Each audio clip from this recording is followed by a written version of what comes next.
चाहे मनुष्य कितना ही अभागा क्यों न हो, यदि वह प्रतिदिन प्रातः 3 बजे से 6 बजे के बीच ब्रह्म मुहूर्त में उठकर एक विशेष साधना या कर्म कर ले तो जीवन में वह सब कुछ प्राप्त कर सकता है जिसकी वह कामना करता है। एक समय की बात है, माता पार्वती ने भगवान शिव से प्रश्न किया, हे स्वामी, मैंने देखा है कि चाहे कोई मनुष्य कितना ही दुर्भाग्यशाली क्यों न हो, यदि वह ब्रह्म मुहूर्त में जागने की आदत बना ले तो उसका जीवन धीरे धीरे सुख, शांति और समृद्धि से भर जाता है। ऐसा क्यों है? कृपया मुझे ब्रह्म मुहूर्त का रहस्य बताइए। तब भगवान शिव ने मुस्कुराते हुए कहा, हे देवी, मैं तुम्हें इस प्रश्न का उत्तर एक कथा के माध्यम से देता हूं। तुम इस कथा को ध्यान पूर्वक सुनना, क्योंकि जो भी मनुष्य इस कथा को पूर्ण श्रद्धा से सुन लेगा वह इस अमूल्य समय को कभी अपने हाथ से जाने नहीं देगा और ब्रह्म मुहूर्त का रहस्य जानकर उसका पूरा जीवन बदल जाएगा। इतना कहकर भगवान शिव कथा सुनाने लगे और बोले, बहुत समय पहले की बात है। काशी नगरी में दीनू नाम का एक लड़का रहता था। वह स्वभाव से बहुत अच्छा था, किंतु उसमें एक गंभीर अवगुण था। उसे देर तक सोने की आदत थी। प्रातः उसे जगाने के लिए घर वाले अनेक प्रयास करते, परंतु वह प्रतिदिन देर से ही उठता और 9 बजे से पहले उठना उसके लिए असंभव सा था। जब वह छोटा था तब परिवार वालों ने सोचा कि उम्र बढ़ने के साथ उसकी ये आदत स्वयं ही सुधर जाएगी, परंतु जैसे जैसे वह बड़ा होता गया ये आदत और भी गहरी होती चली गई। संसार इधर उधर हो जाए पर वह समय पर जाग नहीं पाता था। उसके पिता इस आदत से अत्यंत दुखी और चिंतित रहने लगे थे, क्योंकि धीरे धीरे उस लड़के को नकारात्मक शक्तियों ने घेर लिया था। वह छोटी छोटी बातों पर क्रोधित हो जाता, सभी को पलटकर उत्तर देने लगा, दिन भर उदास और निराश रहता, जिसका प्रभाव उसके स्वास्थ्य पर भी स्पष्ट दिखाई देने लगा। जब दीनू ने देखा कि उसके सभी मित्र जीवन में सफल हो चुके हैं और वह स्वयं वहीं का वहीं खड़ा है, तो उसकी चिंता और बढ़ गई और वह अपनी असफलताओं के लिए ईश्वर को दोष देने लगा। वो बार बार यही कहता कि उसकी किस्मत ही खराब है, जबकि उसके पिता भली भांति जानते थे कि उसके जीवन की असफलता का वास्तविक कारण क्या है। भगवान शिव ने आगे कहा, हे देवी, एक दिन उसके पिता को किसी सिद्ध सन्यासी के बारे में पता चला जिन्होंने अनेक लोगों का जीवन बदल दिया था। ये सुनते ही उन्होंने निश्चय किया कि वे अपने पुत्र की समस्या लेकर उसी सन्यासी के पास जाएंगे। उन्होंने सन्यासी को दीनू की आदतों और उसके व्यवहार के विषय में सब कुछ बताया। तब सन्यासी ने कहा, कल अपने पुत्र को मेरे आश्रम में लेकर आना। पिता घर लौट आए, पर वे भी जानते थे कि यदि वे सीधे सीधे अपने बेटे से सन्यासी से मिलने को कहेंगे तो वो कभी तैयार नहीं होगा। इसलिए उन्होंने एक उपाय सोचा और दीनू को पास बुलाकर कहा, तुम्हारे सभी मित्र जीवन में सफल हो चुके हैं, क्या तुम भी सफल नहीं होना चाहते?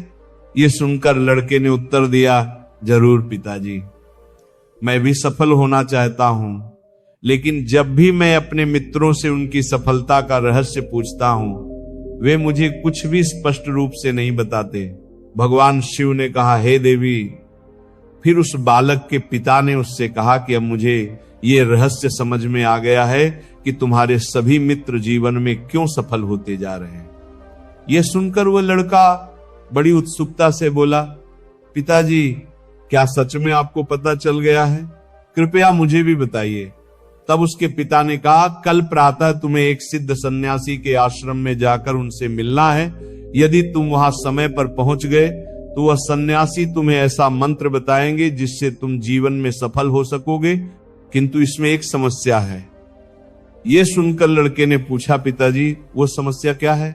पिता ने उत्तर दिया, तुम्हें वहां समय से पहुंचना होगा। तब लड़का बोला, पिताजी, मैं आज पूरी रात जागता रहूंगा और प्रातः सन्यासी से मिलकर अवश्य आऊंगा। उसके पिता ने कहा, ठीक है, लेकिन वहां जाकर सन्यासी की प्रत्येक आज्ञा का पालन करना। पिता की यह बात सुनकर वह लड़का अत्यंत प्रसन्न हुआ। जीवन में पहली बार उसने पूरी रात जागने का प्रयास किया, किंतु कुछ समय बाद उसकी आंखें भारी हो गईं और वह गहरी नींद में सो गया। अगली सुबह जब उसकी आंख खुली तब तक सन्यासी से मिलने का समय समाप्त हो चुका था। उसके पिता ने निराश दृष्टि से उसकी ओर देखा और कहा, तुम जीवन में कभी सफल नहीं हो पाओगे, जाओ और जाकर फिर से सो जाओ। पिता के ये शब्द उसके हृदय को भीतर तक चीर गए। अत्यंत दुखी होकर उसने मन ही मन स्वयं को चुनौती दी कि अगली सुबह वह किसी भी कीमत पर सन्यासी से मिलने अवश्य जाएगा। उस रात उसने अपने पैर में एक छोटा सा घाव बना लिया ताकि पीड़ा के कारण उसे नींद न आए, और सचमुच उस रात वह सो नहीं सका। भगवान शिव ने कहा, हे देवी, यह उसके जीवन का पहला अवसर था जब उसने सूर्योदय को अपनी आंखों से देखा। उस दृश्य को देखकर उसके भीतर एक अद्भुत शांति और चेतना का अनुभव हुआ। वह तुरंत तैयार होकर सन्यासी से मिलने चल पड़ा और उस दिन उसे स्वयं में एक अलग ही परिवर्तन महसूस हो रहा था। जब वह आश्रम पहुंचा तो उसने देखा कि सन्यासी अपने सभी शिष्यों के साथ ध्यान में लीन बैठे हुए हैं। कुछ समय पश्चात जब ध्यान समाप्त हुआ तब वह बालक सन्यासी के समीप पहुंचा और उन्हें प्रणाम कर बोला, गुरुदेव, क्या आपके पास कोई ऐसा मंत्र है जिससे मैं भी अपने मित्रों की तरह सफल बन सकूं और एक अच्छा जीवन जी सकूं? भगवान शिव ने कहा, हे देवी, ये सुनकर सन्यासी मुस्कुराए और बोले, तो तुम वही बालक हो जिसके पिता मुझसे मिलने आए थे। उन्होंने तुम्हारे विषय में मुझे सब कुछ बता दिया है। मैं तुम्हें वह मंत्र अवश्य बता दूंगा। परंतु जैसे ही बालक ने परंतु शब्द सुना, वह घबरा गया और तुरंत बोला, परंतु क्या गुरुदेव? तब सन्यासी ने कहा, मैं तुम्हें वह मंत्र दूंगा, किंतु उससे पहले तुम्हें अगले 21 दिनों तक मेरी प्रत्येक आज्ञा का पालन करना होगा। मंत्र मैं 21 दिनों के पश्चात ही बताऊंगा और इन दिनों में जो भी कार्य मैं तुम्हें दूंगा उसे पूर्ण निष्ठा से करना होगा। यदि तुम्हारा संकल्प बीच में टूट गया या तुम किसी भी दिन असफल हुए तो उस मंत्र का कोई प्रभाव नहीं होगा। दृढ़ निश्चय के साथ बालक ने कहा, गुरुदेव, मुझे आपकी सभी आज्ञाएं स्वीकार हैं। मैं अगले 21 दिनों तक आपका दास हूं। आप जो भी आदेश देंगे मैं उसका पालन करूंगा। मुझे केवल उस मंत्र के विषय में जानना है। भगवान शिव ने कहा, हे देवी। तब सन्यासी ने कहा, ठीक है, कल से तुम्हारी साधना आरंभ होगी। तुम इसी आश्रम में निवास करोगे? बालक तुरंत इसके लिए तैयार हो गया। सन्यासी ने आगे कहा, यहां रहते हुए तुम्हें प्रतिदिन ब्रह्म मुहूर्त में उठना होगा, अन्य शिष्यों के साथ ध्यान और तप करना होगा, साथ ही आश्रम के सभी कार्यों में सेवा भी करनी होगी। ध्यान रहे, यह संकल्प किसी भी परिस्थिति में टूटना नहीं चाहिए।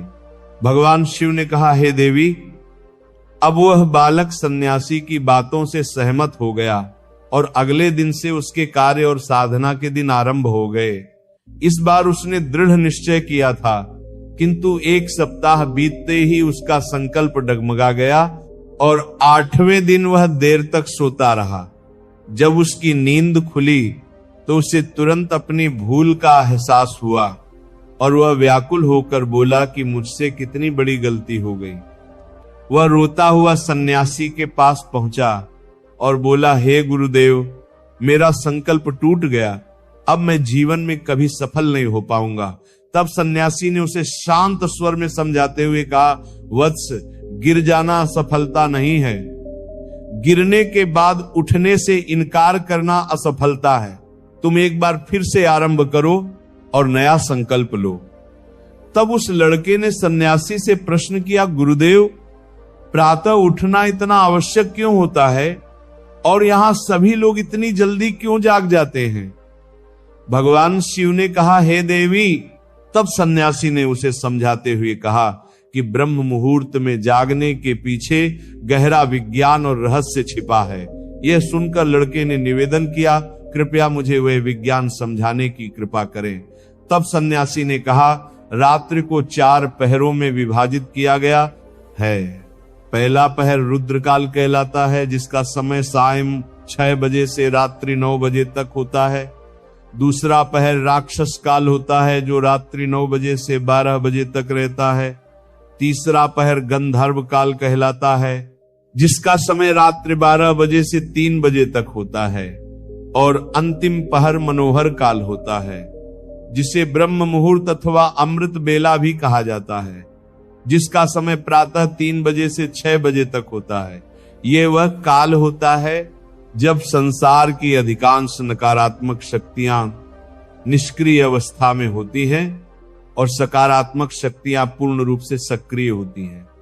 ब्रह्म मुहूर्त को देव मुहूर्त भी कहा जाता है, अर्थात यह देवताओं का समय होता है। भगवान शिव ने कहा, हे देवी। सन्यासी आगे बोला कि इस समय देवता पृथ्वी पर विचरण करते हैं और जो मनुष्य इस काल में जागृत रहता है उस पर उनका विशेष सकारात्मक प्रभाव पड़ता है। ब्रह्म मुहूर्त ऐसा समय होता है जब मनुष्य का मस्तिष्क अत्यंत शांत और रिक्त अवस्था में होता है।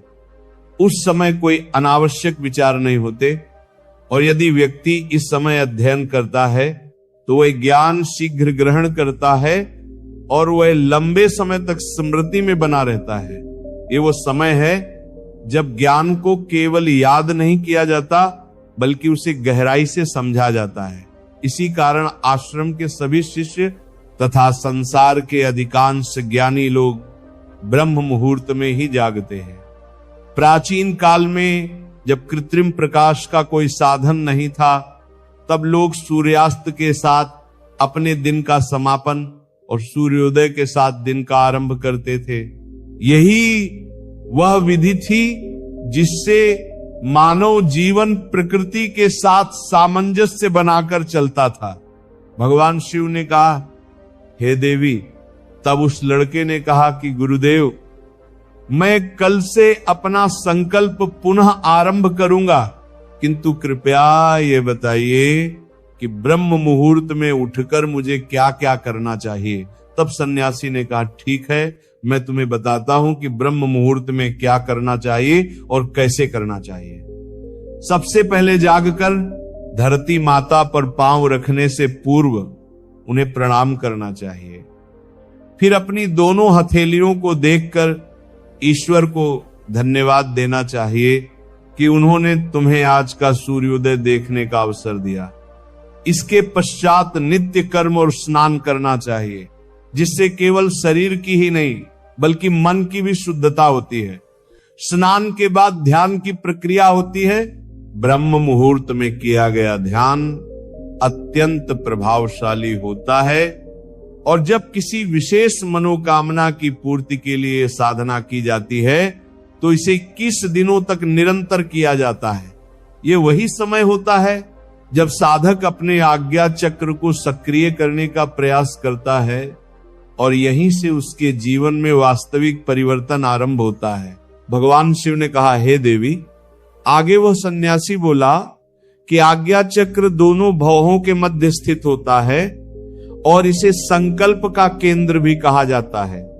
यदि इस चक्र पर ध्यान केंद्रित किया जाए और अपनी मनोकामना को निरंतर दोहराया जाए तो मात्र 21 दिनों के भीतर वह मनोकामना पूर्ण हो सकती है। यदि किसी के मन में कोई अधूरी इच्छा हो और वह उसे पूर्ण करना चाहता हो तो सबसे पहले उस इच्छा का स्पष्ट निर्धारण करना आवश्यक है।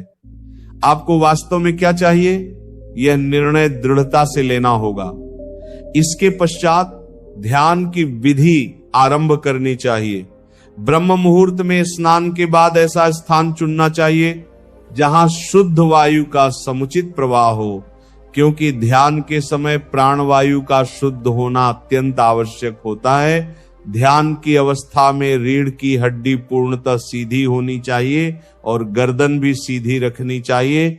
सुखासन में बैठकर दोनों हाथों को घुटनों पर रखें, आंखें बंद कर ले, हाथों की मुट्ठियां हल्के से बंद करें और 2 से 3 मिनट तक पूर्ण रूप से शांत होकर स्थिर हो जाएं।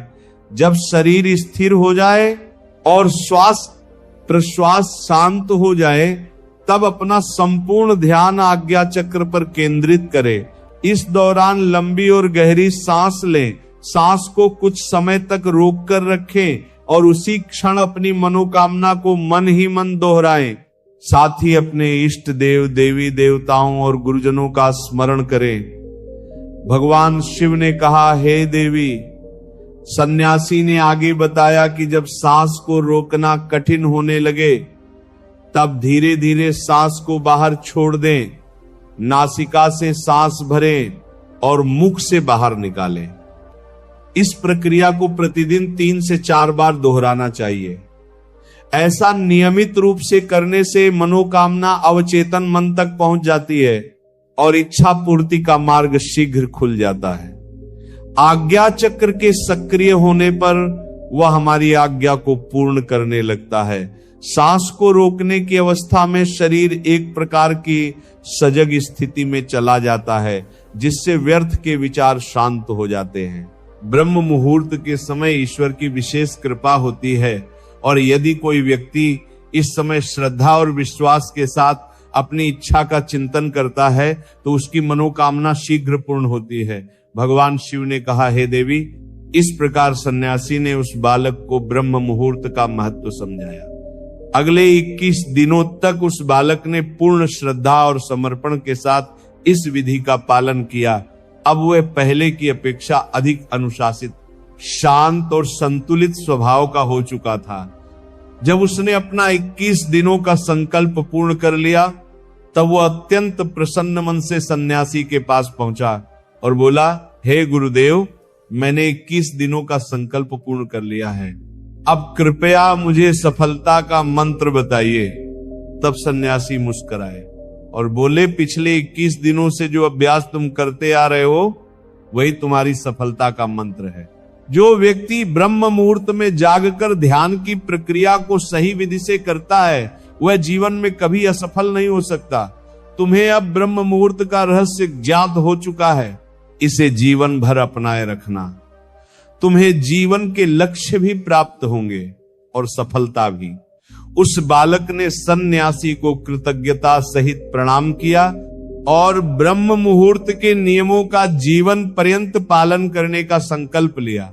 भगवान शिव ने कहा, हे देवी, अब तो तुम्हें भी समझ में आ गया होगा कि ब्रह्म मुहूर्त का वास्तविक महत्व क्या है। तब माता पार्वती ने कहा, हे स्वामी, अब मुझे ब्रह्म मुहूर्त का संपूर्ण ज्ञान प्राप्त हो गया है। इतना कहकर माता पार्वती ने भगवान शिव को प्रणाम किया। वीडियो यदि आपको पसंद आया हो तो कृपया वीडियो को लाइक करें और इसे अपने मित्रों के साथ साझा करें। धन्यवाद।